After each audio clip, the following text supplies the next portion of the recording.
You know what I hate? People coming up with bizarre rules for how to live, and then trying to make you feel like a bad person for not following their little idiosyncrasies. Hang on to your potatoes, because this one is going to get uncomfortable.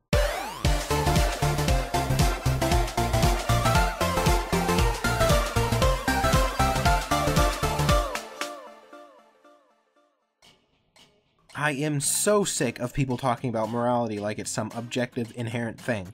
This is a problem you see mainly among religious people, but atheists do it too. They have this idea that there's only one righteous and correct way to live, and if you don't follow it, not only will you be hated by others, but you should also hate yourself. There are a lot of things that are considered morally correct that don't really make a lot of sense, but I'll talk about that in a minute. First, let me tell you what I mean when I say morality. Now, a more textbook definition of morality would be a basic code of conduct that you live by, which is fine. But more often than not, when people use it, it's charged with a religious sort of meaning. It's based on this idea of an objective good and evil. There are things that are inherently right and things that are inherently wrong, with no gray area. What they fail to realize is that everything in life is one big gray area. And that brings me to my second annoyance, atheists who talk about things being immoral. Here's my challenge to atheists.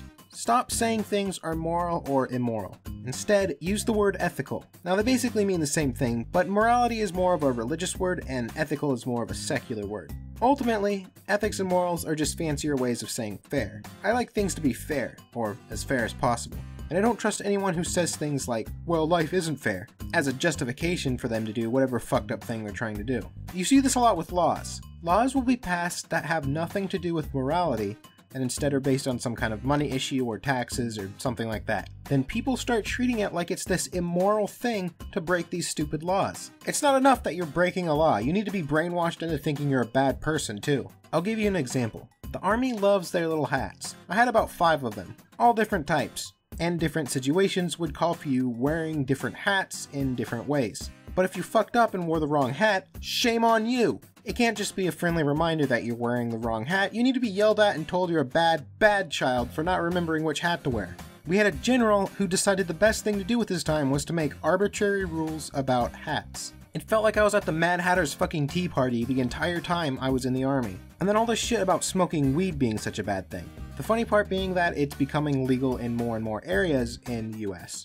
So all the propaganda before about you being a bad, evil drug addict for smoking weed is just retracted because some politicians decided they could make money somehow if they decriminalized smoking? What about all these people who went to prison or had to take those fucking seminars about drugs that made them feel like bad people? And now it's just, oh, we were wrong, it's actually fine. But you know what else really irks me? Let's talk about sex.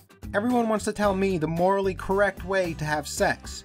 No sex until you're married. Missionary only, man on top, no movement. Well, what if I don't like that? You probably know this, but I'm a furry. Some people think that means I like to fuck animals. Listen, I don't like to fuck animals, but I do find furry characters attractive. And the whole world thinks that this is the same thing as bestiality. It fucking pisses me off that I have to continually explain this to people, so listen to me.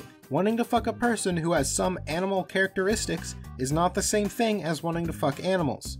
And it has to do with the mind. If they have an adult human mind, then it's not bestiality. What they look like has nothing to do with it, and I can prove it. You might be one of the skeptical ones who wants to say, well, it kind of looks like it's an animal, so it's wrong to have sex with it. I have one word for you. Hypertrichosis. Yes, werewolf syndrome. It's a real thing. Basically, it's a rare disorder where people grow fur all over their bodies. People with this disorder look kind of like animals. If they are of consenting age, would you call it bestiality to have sex with one? Of course not. You don't fuck animals for the same reason you don't fuck kids, and that's primarily because they can't give consent. They don't have a real understanding of the situation. For those of you who are still confused, here's another fun word for you. Dwarfism. Is this relationship wrong because one of them, due to his size, looks kind of like a child? No, because once again, it's not about what they look like. It's about their mind. What about this? I guarantee you hundreds of thousands of people spank it to the Na'vi. With their big animal ears and cat noses and puppy dog eyes. Is it weird? Yeah, sure. But you can't really call it bestiality because these aliens are just as intelligent as humans. So fuck off and let me look at my dragon porn in peace. Pervert. I am so fucking sick of people telling me what's perverted.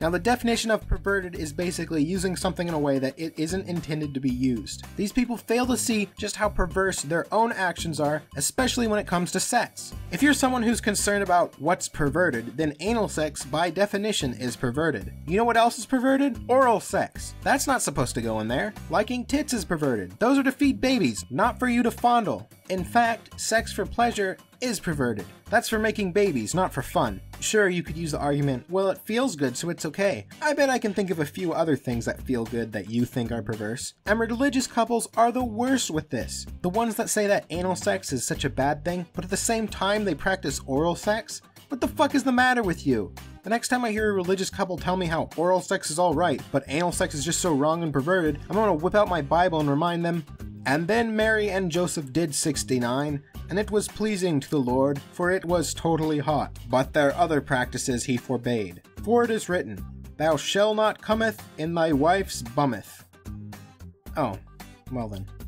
I'm Kothorix, and you have a wonderful day.